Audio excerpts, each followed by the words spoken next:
This is a production of KMmedia.pro.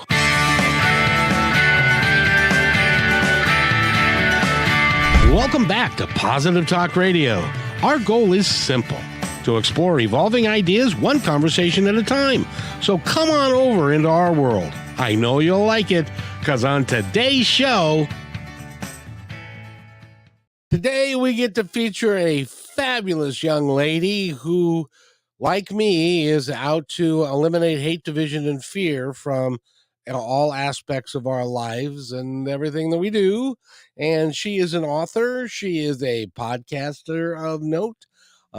She's the queen of something called Nuggets of Hope, which we're going to talk about. And she's a great young lady, and I believe she's in Pennsylvania today. And her name is Kim Lengling. And Kim, how are you today? And how is Eric as well?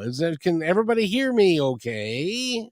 We hear you just fine, Kevin. Good afternoon. Happy Friday to you both. Good afternoon. By the way, Eric, I'd like to thank you, because on one of the rare times that I can't do the show live, I was listening in, and I believe it was on Kixie, and you had a guest on from one of my previous shows, and her name was Kim Lengling, and it was just a terrific show that you picked to air, and I want to thank you for that. Hey, we try and keep it positive on the show and on Kixie. So, it was a great choice. Awesome. Yeah. I didn't know that. And we'll probably replay this one again in the future. Yes. Super. We love what you do. We love the person that you are. And it really is a lot of fun. But first, Eric, I'm told that it's sunny outside. Is the weekend going to be sunny? Absolutely. Sunny, beautiful, clear, kind of cold, though. We're talking temperatures in the 50s. So, bundle up. Bundle up. And now we got a ice thing or a frost warning. Is it getting into the 30s at night? That's right. Yeah. Going to be dipping down into the mid 30s the next few days. So Ooh. Get ready for some chilly temperatures. It's winter is around the corner. But the good news is Halloween, it looks like it's going to be nice and dry. Temperatures around 54. So, not too shabby for all the trick-or-treaters. We went to Halloween for years and years, and it always seemed to rain. So now my kids are in their 30s, and so they don't go trick-or-treating anymore. Well, maybe this is the year to get back into it. Yeah, apparently so. Again, thank you, Eric, for running that episode with Kim. It was phenomenal. I was glued to it, and you can go to positivetalkradio.net and you can listen to that, or you can go to YouTube, Positive Talk Radio, and watch it, that particular episode, as well as this one, which is airing right now. So Eric, thank you very much. And just as an aside, you can listen to Positive Talk Radio on Monday, Wednesday, and Friday on KKNW, and Kixie at 3:00 on Friday afternoon to cap off the stellar week that we all have. And you can always listen to Positive Talk Radio Monday through Friday at 3 p.m. Pacific from 3 to 4. So we do a bunch of these shows. I can't help myself. And guess what? I get to be the guest on Manson Mitchell tomorrow morning at 10 o'clock. So if you've always wondered what it is that I do in my spare time, tomorrow they're going to ask me that stuff. And so I can actually tell you how I got to be doing what I'm doing today. So that'll be fun for tomorrow. Great show. Have a great time. Thank you, Eric, and you as well. And Kim, can you hear me okay, darling? I can hear you. Can you hear me now? I can hear you just fine, I got to tell you, there are shows that I do and people that I get to meet that I just I really am taken with. They're working to do great things in the world, and that's you, my friend. Did you always want to do great things, or did you have an epiphany at one point or another? What a great question, Kevin. That's a great question. And no one's ever asked me that before. That's kind of cool. Really? Um, I remember very clearly when I was younger, say in high school, so I was a teenager, always sticking up for those who didn't really have a voice or couldn't find their voice. And as a teenager, you don't really have the wisdom behind you on how to do that in the right way. So I always ended up getting in a lot of trouble because I had a mouth on me, Kevin. I had a mouth on me. And you Um, use it well. but I was always sticking up for those who were being bullied or so I think maybe it may have started there. It's just something that's, grown over time. And now, of course, I've reached a season in my life where hopefully I've got some and gained some wisdom. So now I can, temper my temper and use my words a little more wisely now to promote kindness. So I think it may have started back then. That's what a great question. Yeah. Threw me right back to being a teenager and getting in school suspension. And you got into school suspension because you were trying to protect kids that didn't know how to protect themselves Yes. And I from had a mouth on me. So when the principal said, what are you doing? And I said, what do you mean? What am I doing? Why aren't you stopping him from doing that? That's your job. And then he's like, in my office. And then my mom came in and she's like, what did you do now, Kimberly? Now, did you when that was happening, did it dawn on you that you were ahead of your time? No, you know what it felt like? That I was never listened to. Ah, I was never heard. That's I had a conversation about this with my mom not too long ago. So, she's 80 and I'm in my mid 50s. And I don't know why this all came up. She asked me why I always felt I had to be so vocal when I was a teenager. And I said, no one ever listened, Mom. No one ever listened. And I didn't know how to go about doing it any other way than how I was. Now, my mom was a single mom raising four kids and working two and three jobs. She didn't have time to guide us as much as she would have liked. And I'm not putting anything against that. She worked her tail off to raise us. And I have nothing but respect. Nothing but respect. Because looking back now from, where I'm at now in my life, and I look back, what a tough road she had. What a tough road she had. And yeah, tough road. But she'd asked me why I was so vocal. Here's something. I had a friend that she was my best friend, and she tried to commit suicide. I'm sorry. And she did not succeed, but her mother blamed me. And I never understood that. And I confronted her mom and said, I won't use the words I used, but in a different way, I said, if she wasn't so unhappy at home and the way that you always knock her around and put her down, maybe she'd want to live. But this woman blamed me. And I went to my mom and I went to my school counselor pleading for help. And they said, that's a family issue. We can't get into that. And so that was like it happened several times because no one else ever jumped in. No one else ever opened up their mouth. And I never understood that. As a teenager, I didn't know how to do it. But the adults, you know how they always tell you, if there's an issue, if you see something wrong or something bad happen, go to an adult. Well, I did over and over again. And no one ever did anything. But at the And same time, what they were doing is saying, "Oh no, we can't.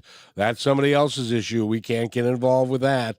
And right, we're and not going to interfere. That's their family. We can't. And I'm thinking, then why do you raise us and teach us to go to an adult if we see something that's wrong being done? But when we do go to an adult, nothing happens. And literally, we just had this conversation, my mom and I, and she kept saying, Kimmy, I did the best I could. She goes, no, I could not interfere in their family. She goes, but I opened my door. Our house was open to her whenever she needed to come here and stay, whether it was in the morning or the middle of the night. I said, you're right. You're right. And she goes, that's what I could do. I opened my house to her. And she did. She did because she came to my house over and over and over again, running away from the abuse that she was experiencing. And it's just that, I think, all of that, that ball of blah, brought me to where I am today, where it's like, I want to be a nugget of hope. I don't want anybody else, even someone like me who sees something and you're like, oh my gosh, that's so wrong and we need to fix it and that shouldn't be happening. But I'm just a kid and no one's freaking listening to me. I want someone out there to be able to say, to know that Kim Lengling, I'll listen and I will hear you. If That is that's so a important. way that I could be a nugget of hope to someone, then, and that's what I tell people all the time. I'm like, I hear you. I see you and I hear you because it's awful when no one sees you and no one hears you. Especially when you have your best friend who is so desperate that they commit suicide because or attempt suicide because they don't want to be here anymore because they don't 'cause she was having the same problem you were. Nobody was listening to her either. Yeah, except for me. And, Yeah. you know, Well, and you're a 15 or 16-year-old kid. I had no power. You know what I mean? There was nothing. I was there. I was there for her in the best way that I knew how to do at that time in my life and with the wisdom and experience I had, which was very little when you're 15 or 16. but you have a heart of gold. Where did that come from? Is it because of those experiences, do you think? Or do you think I tend to think that you were born with it. I think I was probably born with it. And yeah, I think I was born with it and were placed in situations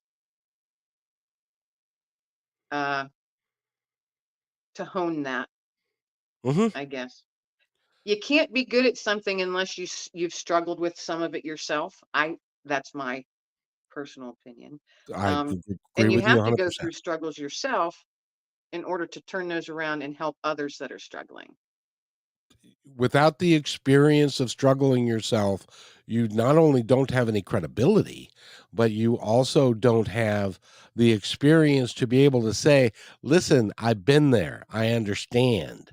Right, And I had a conversation, earlier today that was like, love is not even necessarily talking. Love can be just holding somebody's hand and letting them tell you what's on their heart, and you don't right, have to say anything. right. And many times, yeah, many times. That's why I tell people there's been over the years, many times, especially as veterans, because I'm very involved in the veteran community. I will tell them, like I said earlier, I hear you. I see you and I hear you. And sometimes that's all you need to say is to let them know, acknowledge that you see them, acknowledge that you hear them.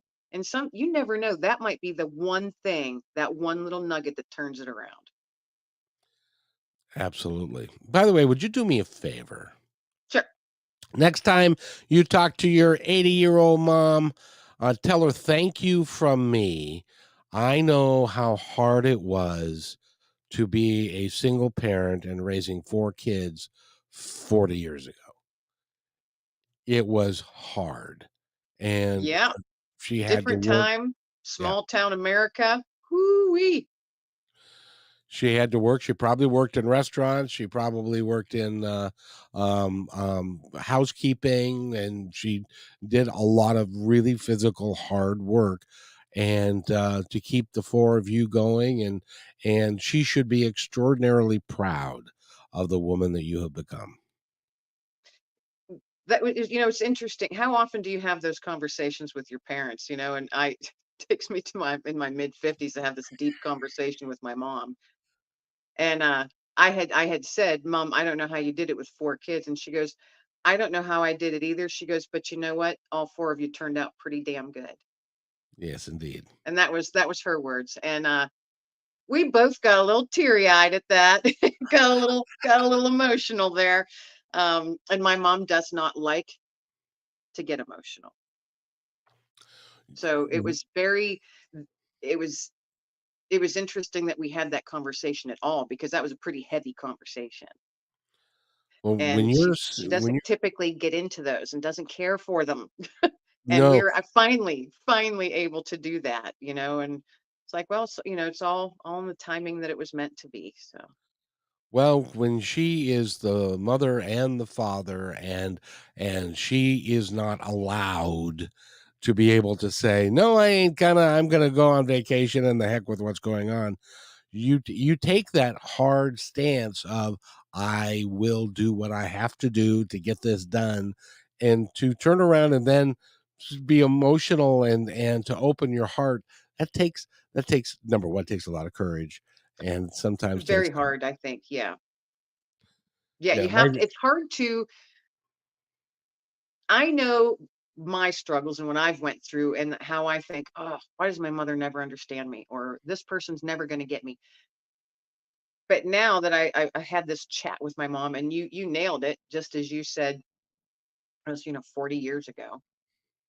She had to flick that switch to either, can I be the very maternal, caring mom, or am I the one that's got to work my tail off to keep a roof over our heads? And she had to choose. yeah. And, looking at that now, that's when I think where I'm standing at now in my life. I'm like, holy cow. I get that part from her, being able to flick that switch. That's just a little epiphany right now, Kevin. You just brought that to light for me. Thank you. Oh, I got you're that from my mom. yeah, you and you're more than welcome. And the cool thing about it is, you've been on Positive Talk Radio, I don't know, 3, 4, 5 times, and every time you come on, it's different. We It have a is. We go a different direction every time. Yeah. and all of it is based in the love and caring that you have for all humanity, and especially those that can't get through it themselves, like in the VA with the veterans that you work with. And we're going to get into that in a little bit, because I don't think that you're celebrated enough for all the things that you do. The Nuggets of Hope, Let Fear Bounce podcast, the books you've written, and all the things that you do. And you're very and Dexter, your office manager, is right there beside you all the time. Yes, he is. And Dexter, by the way, folks, is my dog, but he is my office manager. Yes, he tells me when it's time to take a break, tells me when it's time to go for a walk, tells me when it's time for a treat. So, he's pretty smart. He's pretty smart, actually. Yes, indeed, and it's great to talk to you, and I just love the conversations that we have. Let's talk about something that's really relevant right now, and that's you've got a brand new book out. I do. I do. And it's called Paw Prints on the Couch. It's available on Amazon. And for the first month, it was a #1 top new release. And that was so Woohoo! exciting. But it's called Paw Prints on the Couch. And it's kind of like a chicken soup for the soul, kind of. Uh huh. And so there's 10 co-authors in there, including myself, and they're all sharing stories, just short stories. They're quick short reads, probably a 5 to 10 minute read per story. And it's all stories about rescue animals and how they came into their humans' lives and how they changed their lives for the better, that the love, and just how they enrich and fill, fill your heart, having those the fur babies, their sweet souls come into your life, and how much good they bring into it. And it, the I've had the feedback I've had from the people who have read the book and some of the reviews that I've received, every one of them has said, you're going to smile and you're going to enjoy these stories, but you're also going to want to make sure you have Kleenex handy because animals' lives are short, and you do have to say goodbye before you really want to. Um, and you have to share that part of it too, you know, because that's just the way it goes. But I don't know, I think animals are here for exactly as long as they're supposed to be because their hearts are so, there's nothing they need to work upon on themselves. They're here, I feel. They're here to enrich our lives. God put them in our lives for a reason. And they don't need to be here any longer than they are because they do their job so well. It's us humans that are flawed. And that is so true. And I've had a couple of dogs. I've always had dogs, love dogs. And um but I've gotten to the point now where the end times are so hard. Well, I'll give you an example. My father, who I love dearly, passed away in January um, of 2004, I think, 2005, one of the two. And my best friend in the world, his name is Crockett. He was 8 years old and he got cancer, and I had to put him down. I was very sad when my dad died. I cried like a baby when my dog died because it is so it they depend upon you for so much, and they give you so much in return. He was the only one. Crocker was the only one in my house that every time I came home, he was happy to see me. They're awesome. They're You can't, awesome. They are just, they spend their entire life waiting for you. So you go to the store, it feels like you're gone forever. You go to work for 8 hours, 8 or 9 hours a day, and they're home by themselves. They wait on you. They spend their whole life waiting on you. And they do it just because they love you. And they get so excited and they just, explode when they see you. They're I know Dexter, his whole body starts wet, and he's a big dog. His tail wags, but his whole body goes from his head to his tail. Just gets so excited. When I come back, I'll be gone for 20 minutes. And I come back. He always grabs a toy and he jumps into, it's my dining room window that faces the door as I'm walking in from the garage. And he will be in that window with the toy in his mouth and his whole body just going back and forth because he's so excited. And I'm like, sweetie, I was going 15 minutes, but to them it's forever. But they live to please and love you. That's just so perfect. that's all they do. And I was traveling at the time, so I would be gone 2 or 3 or 4 days. Oh And yeah. when I came home, and my wife was there, and the kids were there, and but when I would come home, Crocker was like, "Oh my God, he's not dead! He came Yeah. back! Oh Lord, I'm so happy!" And it was, I I wish my wife would say, "Well, can you mow the lawn tomorrow?" And my dog would still be happy. So I was much happier to see my dog than that. Yeah. Anyway, Now, um, okay, I have a question. When you were gone, because I used to have to travel too for when I worked outside the home, I did have to travel. And my dog would go into a kennel. And so, like doggy daycare, or, we called it the spa. You're going to the spa for a week. So when I would pick him up, he'd be like crazy, crazy excited. But then within like 10 minutes, he'd realize, wait a minute, you left me. And he would walk into the other room and face the corner and ignore me for like the entire first day I was home. oh, I was going to tell this story. Now I have to tell this story. Okay, share. Um, I'm ready.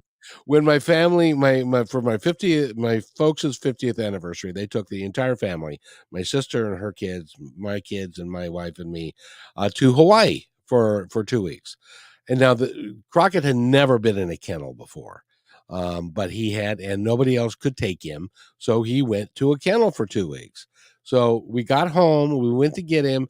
He sat on my wife's lap in the front of the car in the van that we had, and he would not look at me. He He was he said ticked. He was so mad. He was like, look, I get it. You're the alpha male, so you're the one who did this. Nobody else is responsible. This is you. I'm not going to even look at you. And so I would call his name, and he would move his head farther to the other way. Like, I'm not going to look at you. I'm not going to smile. I'm not going to wag my tail. It's you. You did this to me for 2 weeks. I wouldn't even get the side eye. Yeah, he just would turn his head completely away from me. And I'm like, ooh, look, you got a little attitude going on. and that's how I know that they're precious, and they've got souls, and they've got wonderful personalities. And matter of fact, do you know who John Edward is? I think we've talked about him before, but remind me. He's a psychic medium. Yes, you have mentioned him. Yep. And he told me that my dog Crockett is with my dad on the other side, and they are patiently waiting for me to show up. And I believe that 100%. And if you listen to him and others talk, they are on the other side, and they do wait for us to be reunited, because there's a connection there that supersedes just about anything I can think of. Well, and what a cool visual too. What a cool thing that you can carry with you. Yes. Yeah. It's awesome. Yes, indeed, it really is. So you've written the book, and it's doing really well. And it is. It's doing pretty good. I'm pleasantly surprised. So it's kind of fun. Well, it's got a great name to it. Paw Prints on the Couch, right? Yeah, Paw Prints on the Couch, and I'm considering doing another one, maybe next year, mid to late next year, maybe. And I'm going to call that one Paw Prints on the Kitchen Floor. I think that would be great fun, and everybody loves talking about their dogs and those stories and things like that. But Kim, you are so much more than that.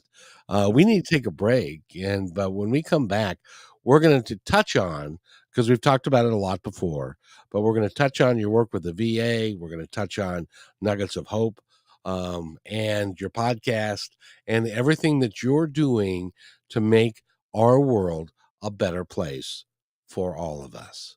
You're listening to Positive Talk Radio right here on KIXI 880 AM. Stay with us. We'll be right back. Do you need to boost your sales? Join our partnership program. Each quarter, we promote 10 partner businesses. What will you get? The company will produce one 30-second video for your business. Your website links on positivetalkradio.net and kmmedia.pro. One dedicated podcast or radio show per month. One video Instagram reel. One YouTube short. One 60-second clip for social media taken from your interview, and at least one commercial airplay per show. All podcast and video commercials are within the fabric of the show and will remain in the show forever. Visit kmmedia.pro to book a consultation today.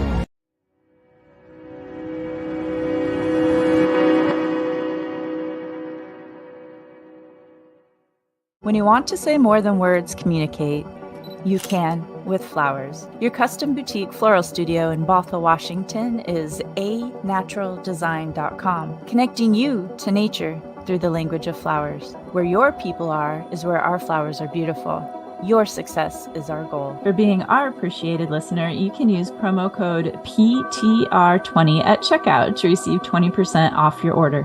anaturaldesign.com at your fingertips today. We believe in the power of telling your stories. We want to help yours be seen and heard. At the Pacific Northwest Collaborative Magazine, our purpose is to connect you to your community. Let's begin by celebrating the accomplishments of local artists featured in this brand new digital magazine. Here, you can learn about opportunities to creatively come together and support our local community and neighbors through the gift of art and service. If your business or organization would like to take part in this magazine, message us on Instagram at pnw.collab. You can download our free digital magazine at KM Media Pro today.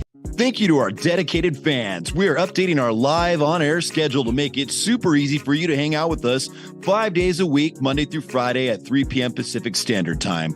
We broadcast on YouTube, Facebook, and live on Fridays with Kixie 8:80 a.m. Seattle Live.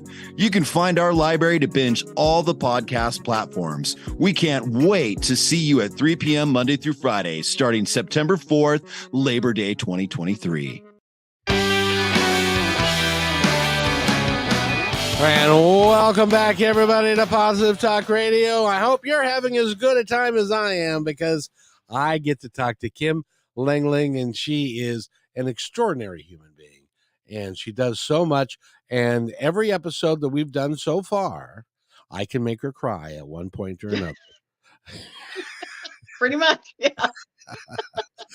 Because she does so much for humanity, and the reason that you are so special to me is that you do so much and you ask for nothing in return. It's not a matter of I'll give you this if you give me that. It's a matter of, I know that you need this, and so here you go. It's like in the small community that you're in, you're now known as the Nugget Lady. The Troop Lady and the Nugget Lady, yeah. Talk about nuggets of hope real quick. Nuggets of Hope. Oh, I know I've shared it several times. Oh my goodness, Kevin, this just happened today. I'm going to share this part of it. Nuggets of Hope, very briefly. A couple years ago, I started literally handing out polished stones with the word hope on them. And I would approach people that I felt nudged to approach. And I have a very strong faith, and I feel that that's God nudging me, like this person needs this today. And so I've been doing that for a couple years, and it started out just tucking cards like with affirmations on, like, you're a rock star and you're awesome, and the world's a better place because you're in it. And I would tuck those around in stores when I was out running errands. But then it was like I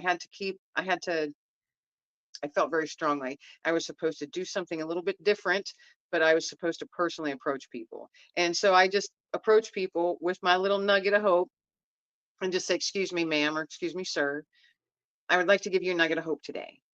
And without fail, every person I've approached in the last 2 years has opened up their hand, and I put that little nugget in their hand, and they accept it. And I've had a wide range of reactions, which is tears, laughter, hugs, many thank yous, and a couple people looking at me like, "Who are you, crazy woman? Why are you trying to give me a stone?" And then I had one person yell at me in anger, and I didn't take it personally because I knew that that anger and that frustration was not directed to me as a person. It was just where that gentleman, an older gentleman, was at in his point in life. Did I know him? No. Will I ever see him again? Probably not. But I think I strongly know, I feel that I did what I was supposed to do by giving him that nugget of hope. So I've been doing that for a couple of years, and I carry these little stones with me everywhere I go. And I have them, like, in that little section, like cup holder thing in your car, in the middle console thing. I keep a couple there, or I have one in my coat pocket, whatever. But today, this is so exciting. Today, now I was a guest on a local cable television show a couple weeks ago. Me and Dexter, actually. Dexter and I were a guest on this show, and the show is called My Dog and Me. And it happens to be my neighbor who is the host of this show. And it's on your local, or here, just in our area, this local cable network show, so it's just Meadville and or wherever their network is shown, but it's not international or not national, it's just local cable. And I had jokingly said to the camera guy, not knowing he was also a producer, jokingly after that show said, my goodness, because we both know the host, and we have kind of this banter that goes back and forth, kind of sarcastic banter, Sure. And so we were joking around with her. Her name is Sue. And I said, you're letting her have a show. I go, I've got something even better called Nuggets of Hope. Now I think that should be a show. And he said, tell me more. And I went, what? Because I was so articulate. You know? But he goes, here's my card. Send me an email of your idea. And I got home and I was laughing. You know that kind of like nervous laughter that you get? And I'm like, I just pulled that right out of my pants and tossed it at him just, as a joke because we were messing with Sue. And I got an email from him today and he said, give me a call. So I called him and he said, love the idea of this show. Let's do it. And I went, Wow. what? And he goes, how often do you want to do it? And I said, well, it's your network, and he goes, and I said, well, who does all of it? He goes, I'm the producer. And I went, oh, okay. And he said, how about we try it out twice a month, half-hour shows, twice a month. And I said, okay. And he goes, do you have a place that we can record? And do you have guests? And I just said, yes. Yes, I do. And I said it with confidence. And now I have to work on that, Kevin. But I do have a place to do it at, which is really cool. A really beautiful, another woman she's going to be one of my first guests. But I mean, that was something that I just literally just pulled out of the air and threw it at him. And then 2 weeks later, this show is going to be beginning in January. I'm going to have a twice monthly half-hour show on our local cable television network called Nuggets of Hope. Oh, Kim, that is. I would just like to point out to everyone that when you are doing good things in the world, those things just happen. They're organic. It's just kind of the way it is because the powers that be, the folks on the other side, call them what you will, they're interested in the betterment of mankind. And so they're providing you with that opportunity. By the way, if you need somebody to come on your television show, I'd be Can you fly? Can you come over here in person? It's no. I know. I know. It's like we are literally on the opposite end of the country from each other. By the way, hi Seattle from Pennsylvania. From Pennsylvania. Yeah. Pennsyltucky. That's what my dad used to say, Pennsyltucky. By the way, I wanted to be, I said this before, and I believe it firmly. Even the gentleman that you gave the nugget of hope to that was angry, this is what I think happened. He went home, he put it in his pocket, forgot about it. Went home, and as older folks will do, they take the change out of their pocket and they put it on their dresser and that kind of thing. Well, out comes the nugget of hope with everything else. And he was sat there on his dresser all night long. When he put his pants on the next day and was going to go out, he took that nugget of hope and put it in his pocket because overnight he recognized how important that was and how heartfelt it was for you to give it to him. And he felt compelled to do that. I'm absolutely positive that that's how it played out.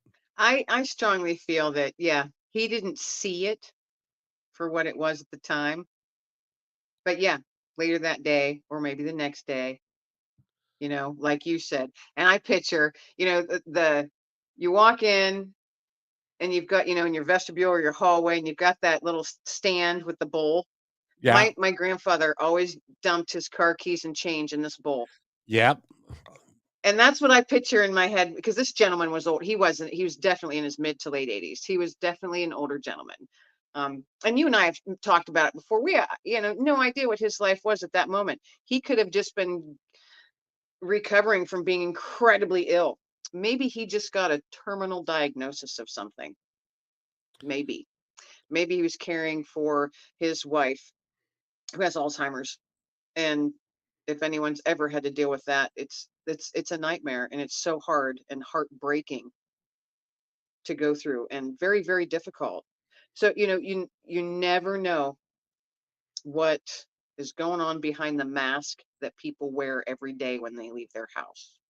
You never know the battles that are being fought that you will never see, because you don't see the scars. They're invisible, but they're Yes, still there.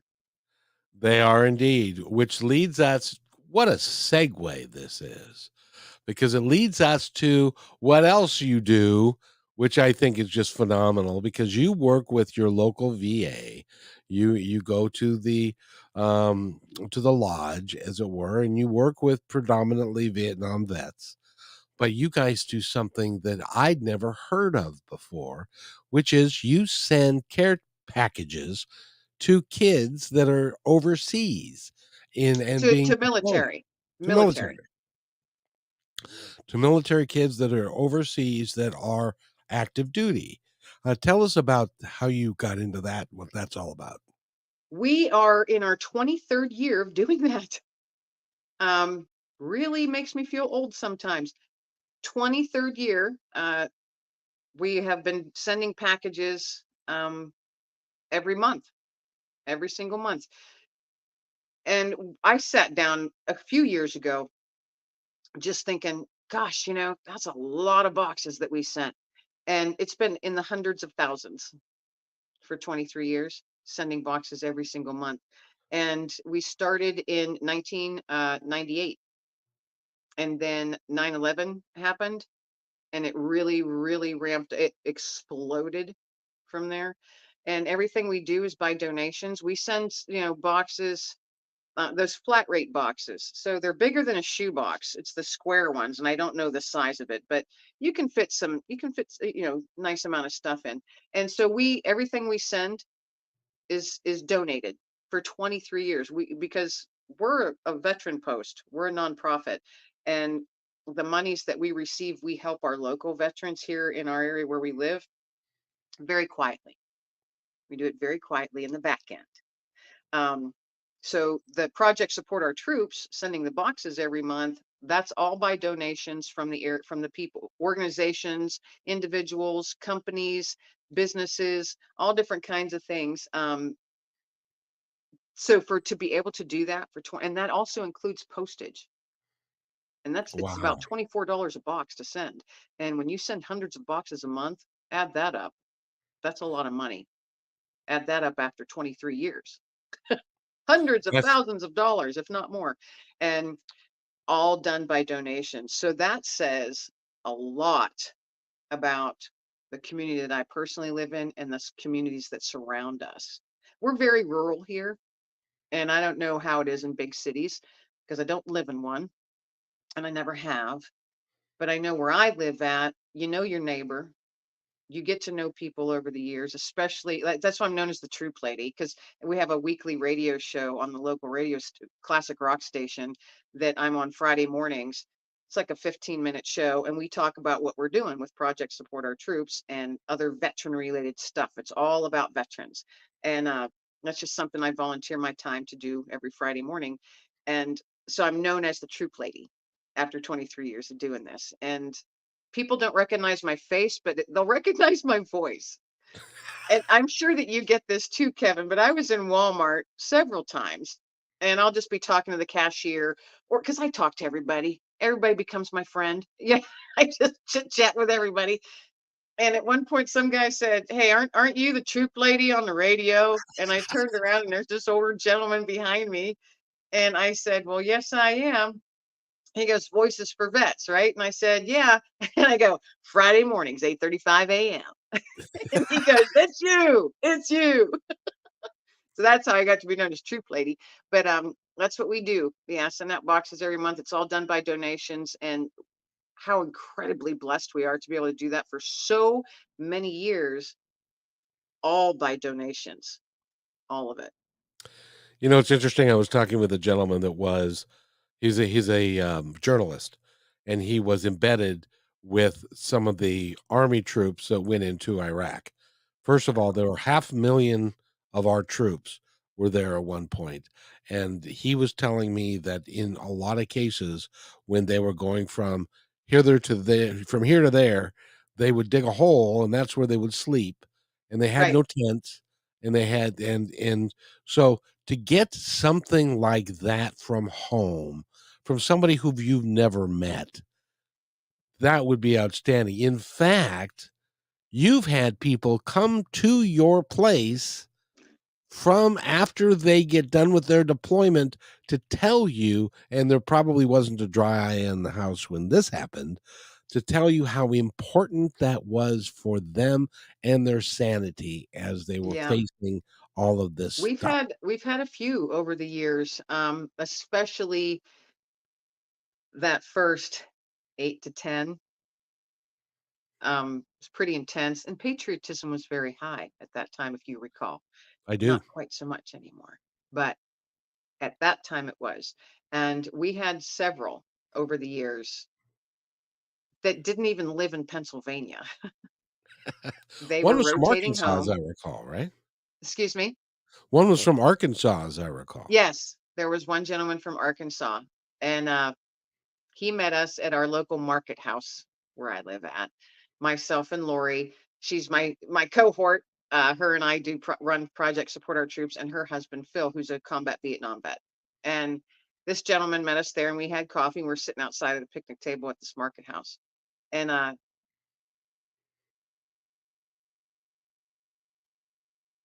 gosh dang it, Kevin, I knew I'd get you.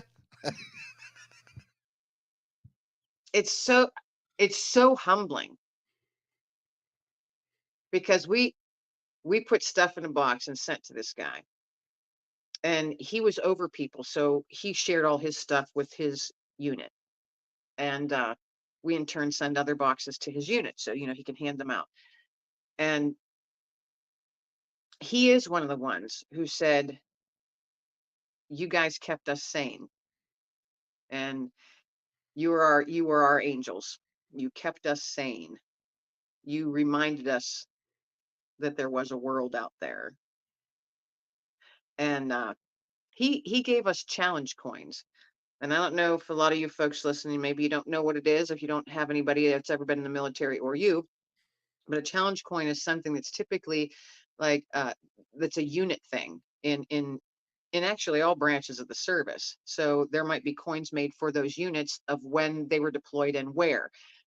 And each of the people that are in the unit have one, they get one. And that's very meaningful and special to those guys and girls. And for them to give theirs up and give it to you, that's really quite a big deal. And this gentleman brought one for both Lori and myself. And we knew how much that meant. It, it was so humbling, Kevin. It was so humbling. And he made a side trip to Pennsylvania on his way home to Arkansas. And he was in his 40s, so considered an old man, Oh yeah. you know, Oh yeah. and he had quite a few people under him. And he said that that was probably his toughest deployment. Um, and he shared way more than what we ever anticipated him sharing. And at one point, he apologized for some of the stuff he was saying. And we said, "Don't apologize. We see you and we hear you. No judgment here. No judgment. We just listened.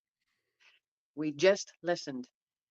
And he did say, and I can't remember his exact words, but he said, "I can't go home and share this with my wife."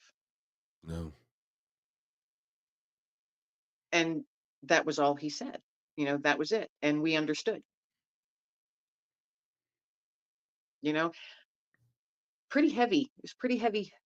And that was just one. That was just one.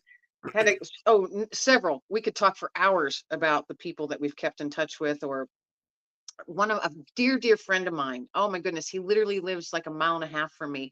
He was deployed for I think 16 months.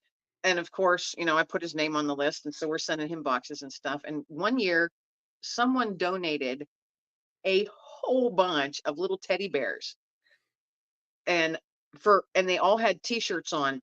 Like one had a Marine shirt, and one said Air Force, and one said Army, and we had a whole bunch of, and so if we could find out which branch of service they were in, we sent them teddy bears. Well, I knew this my friend was in the Army, so sent him an Army teddy bear. And he was deployed 16, 18 months, something like that. And when he came home, he came to my door because he just lives a mile and a half away. He came to my door with that teddy bear in his hand.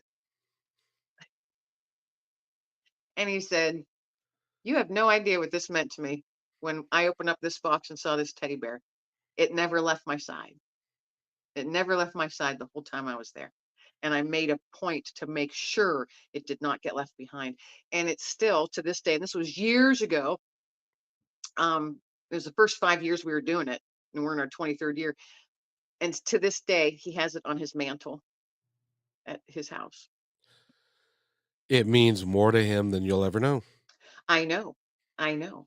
And you just don't know, folks. I guess the whole point of my rambling, uh, you just don't know what it is that's going to touch someone so deeply and so profoundly that keeps them going. I have no idea what he went through over there, and I'll never ask. It I'm was a not lot. supposed to ask. I think if they want to share, I'll listen. But I never ask a veteran what they saw, what they did. I never, ever ask because that's a tough one, pretty darn personal. And a lot of people can't talk about it. But if they ever want to, I always say, I see you and I hear you. Well, and because you've worked with a lot of Vietnam vets, and that's my era, Vietnam. And for those of you that weren't alive then, it's amazing to me how many people were not alive during the Vietnam experience. It was tough. It was tough for those guys. There were 500,000 guys that were over there, and 56,000 of them never returned. Hundreds of thousands were wounded, and it was a dark experience. They would come home, and people would be less than kind as they came That's home. putting it nicely. Yeah. I wasn't. I Yeah. didn't want to say they were getting spit on, and they were, but I think But that they were. but yeah, but they were. But I wanted to, and sadly, Kim, I could talk to you for hours, but I want to make sure that everybody understands something. If you're listening out there and you have it in your heart to give back, you don't have to be rich. Kim and I are sitting here, and she is not rich. She's on a fixed income. She's able to live her life, but when she gives, it's a heartfelt thing. When she buys the nuggets, they're expensive. It costs her money. She doesn't ask for anything in return. So you don't have to be rich to give. You don't have to be rich to care.